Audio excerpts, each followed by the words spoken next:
एक मोहल्ले की मस्जिद की तमीर व मरम्मत का काम शुरू हुआ तो मतलूबा रकम इकट्ठी होने में देर हो गई। कमेटी इंतज़ामिया ने इमाम साहब से कहा कि मोहल्ले की उस नुक्कर वाला बंदा बहुत बड़ा ताजर है मगर बद अखलाक है। अगर आप में हिम्मत है तो इससे बात कर लें, मुमकिन है कि कोई सूरत बन जाए। इमाम साहब ने हामी भर ली और एक दिन शाम को जाकर इसका दरवाज़ा खटखटाया।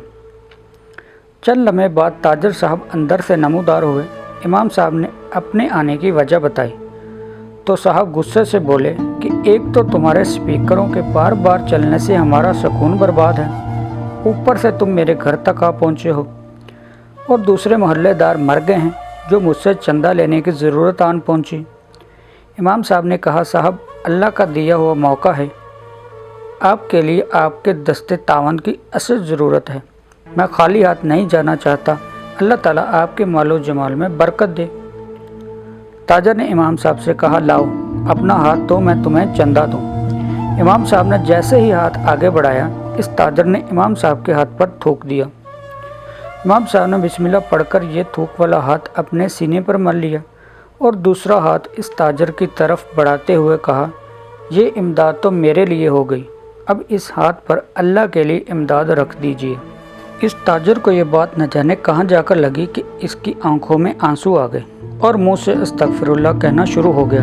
कुछ लम्हात के बाद शर्मिंदा हुआ और अपने जज्बात पर काबू पाते हुए धीमे से लहजे में बोला, बताइए कितने पैसे दरकार हैं। इमाम साहब ने कहा, अभी 3 लाख रुपए से काम चल जाएगा। ताजर ने कहा, नहीं, ये बताइए आपके मुकम्मल प्रोजेक्ट के लिए टोटल कितने पैसे दरकार हैं। इमाम साहब ने कहा, हमें मुकम्मल तौर पर 8 लाख रुपए दरकार हैं।